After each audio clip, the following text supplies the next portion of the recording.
1.5 glass ചെറുപയർ എടുക്കുക.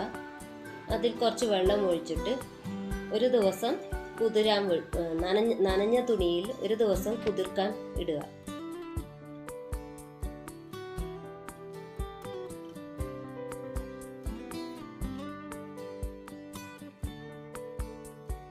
ഇതിന് മുള വന്നിട്ടുണ്ടോയെന്ന് നമുക്ക് നോക്കാം. എല്ലാം നല്ല മുളച്ച് വന്നിട്ടുണ്ട്. കറി ഇതെങ്ങനെയാണ് ഉണ്ടാക്കുന്നതെന്ന് നോക്കാം. ഇനി നമ്മൾ ചേർക്കാൻ പോകുന്നത് ഒരു മീഡിയം സൈസ് ഉള്ളി, കരിവേപ്പില, പച്ചമുളക്. ഇത് നമുക്ക് ചേർക്കാം. മഞ്ഞൾപ്പൊടി, ആവശ്യത്തിന് ഉപ്പ്.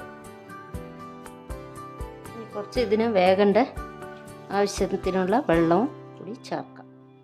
ഇനി കുറച്ച് വെളിച്ചെണ്ണയും കൂടി ഒഴിക്കാം.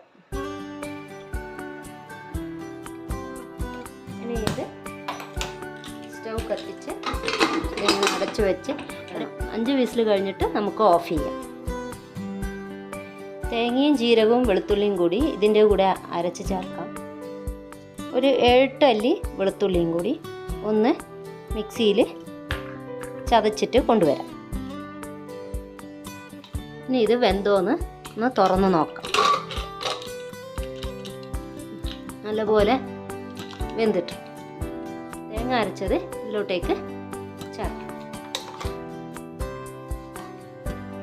ഉപ്പൊക്കെ ഉണ്ടോയെന്നൊന്ന് നോക്കാം.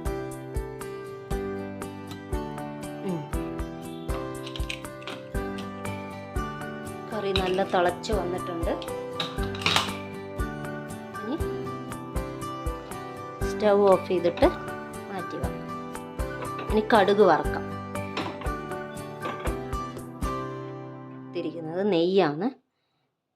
കോക്കനട്ട് ഓയിൽ യൂസ് ചെയ്യുന്നവർക്ക് അതായാലും കുഴപ്പമില്ല. നെയ്യാകുമ്പോൾ ഒന്നും കൂടി ടേസ്റ്റി ആയിരിക്കും.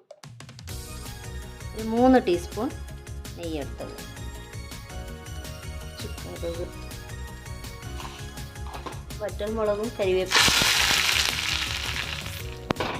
കറിയിലോട്ടേക്ക് ഒഴിക്കാം.